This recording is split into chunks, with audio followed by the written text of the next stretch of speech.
Good afternoon po. Bali ito po yung store natin dito sa Genra. Bali sa harap ito po yung makikita. Dito sa show window natin, bali may mga nabibenta naman tayo sa pillow, sa canvas bag, sa t-shirt, sa knit cap, sa mug and then tumbler. Hindi nga lang siya ganong kapas moving. Ang hindi mabenta dyan is yung mouse pad, journal, yung pamaypay at saka yung pouch. Updated naman po yung TV ads natin. Yung sa premium dry fit naman, fast moving siya sa amin this month. Bali yung mabenta dyan is yung violet natin, which is sa isang customer nakabenta tayo ng 119 pesos po. Dito naman sa side na to, yung pilo natin na 11 by 18, mabenta naman po siya, lalo na pag bagong refill. Minsan sa isang araw nakakabenta kami ng 10 peraso. Yung full sublimation naman natin, naging fast moving siya sa amin this month. Naka 100 plus na po tayo. Dito naman po sa loob, bali ito yung makikita. Dito sa may power table, yan po yung naka-display natin. And then yung support niya, dito sa rack yung parody shirt po natin. May mga nabibenta naman tayo, hindi lang ganun ka fast moving. And then yung dry fit polo po, kanina lang po natin na-execute, which is nakabenta agad kami kanina ng, diba? With print po. Dito sa side na to, sa 5-layer rack natin, ang naka-display ko po ngayon is yung Pico Collar po natin na may promo na 3,4,500 pag plain. And then, mabenta naman siya, fast moving naman siya sa amin this month. Dito naman po sa sublimation natin, sabi ko nga po kanina, fast moving siya sa atin this month, naka 100 plus na po tayo.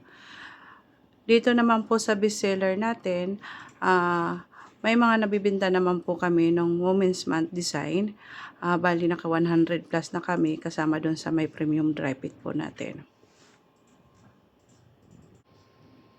Dito naman sa hot deals natin, may mga nabibenta naman tayo dito sa mga parody shirt natin. And then, nakakatulong din itong colorway natin ng mga shirt na with print dito na display. Updated naman po yung hot deals natin. Dito naman sa gift ideas po, average lang po yung binta natin sa cup. Yung pillow din po natin, ganun din po. Pero mas marami ang nabili ng 11 by 18 natin na customize. Stainless tumbler po natin, average naman po yung sales natin. Yung inner mug, fast moving, 15 ounce at saka white mug. Ang hindi lang po natin mabinta dyan is yung enamel mug. And then yung gradient mug and glitter. Yung sa ngayon po itong mga poly canvas bag natin or canvas bag, drawstring, slow moving po siya sa ngayon. Bali bukas for execution ako sa power table. Dito naman po sa DIY section natin, ang masasabi po namin dito is hindi siya ganun ka-attractive sa customer. Halos lahat ng display po natin dyan is slow moving po. Ang nagalaw lang po dyan is yung kitchen po natin. And din yung mga boxes po natin is for replacement na po. Dito naman sa uniforms natin, bali bagong execute lang kami. Dito sa may second layer po, preno-program pa po yung local logos namin.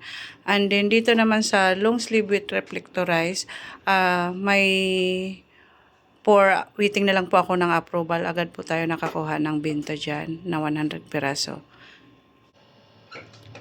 Dito naman po sa ating glass tower po, hindi siya kasi masyadong pansinin dahil nasa sulok pa. Bali yan yung cups po natin, more on inquiry lang po. May nabibinta lang tayo sa knit cap at saka brush cap. Sa mga plaki naman po, more on inquiry pa lang po tayo since sa middle and bundles. Then, dito naman po, same din po, more on inquiry since hindi siya napapansin masyado ng customer. Dito naman po sa embroidery natin, malaki din naman na itutulong kasi nakakabenta tayo. Fast moving din naman yung border natin this month. Dito naman sa ating hanging cabinet, bali yan po ang naka-display. Ka-execute lang kahapon, pero nakabenta agad kami kanina ng 3 na gamit yung design natin. Ito naman po yung ating corkboard execution. At ito naman po yung cues natin Which is may mga customer naman na nagtatanong na rin at nagpapatulong paano gamitin. Bali, ganito po makikita ang ating store. Paikot. Organized naman po siya.